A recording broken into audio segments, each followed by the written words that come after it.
You may have heard of a gateway in your brain to a higher consciousness. For thousands of years, cultures have been fascinated by a tiny, pine-cone-shaped gland. The philosopher René Descartes called it the principal seat of the soul, and some even link it to the Eye of Horus. The pineal gland could be a mystical third eye, or just a piece of our brain's puzzle. It is time to separate fact from fiction. In spiritual traditions like Hinduism and Buddhism, the pineal gland is often linked to the third eye, an energy center for intuition and spiritual insight. This was not a fringe idea. In the 17th century, René Descartes was convinced he had found the connection between the soul and the body.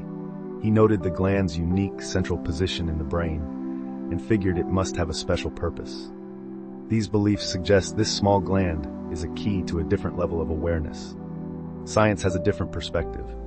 Anatomically, the pineal gland is a pea-sized endocrine gland in the center of your brain. Its main job is producing the hormone melatonin. Unlike most of the brain, it is not protected by the blood-brain barrier, giving it a direct line to your bloodstream. Its primary function is to be the body's master timekeeper.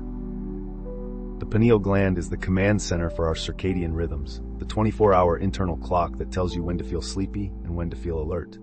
This entire process is run by light. When light hits your eyes, a signal tells the pineal gland to stop making melatonin.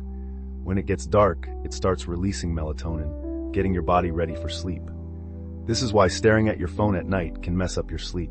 The blue light tricks your brain into thinking it is still daytime, shutting down melatonin production. On the flip side, sleeping in total darkness helps the gland do its job perfectly. It is clear this tiny gland has a huge impact.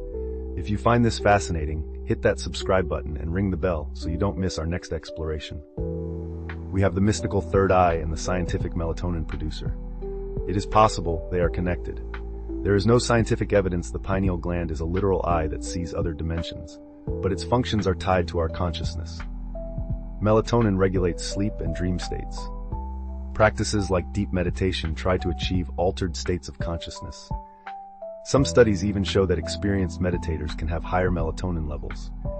A few researchers speculate the gland might produce tiny amounts of the psychedelic DMT, though there is no solid proof this happens in humans. In a very real way, regulating our sleep, mood, and perception means regulating our reality.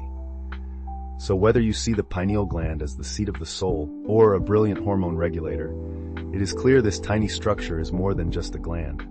It is the biological crossroads of light and dark, wakefulness and sleep. It has a profound influence over how we experience reality, reminding us that there are always more mysteries waiting to be explored within our own bodies. We would like to know what you think. Drop your thoughts in the comments below.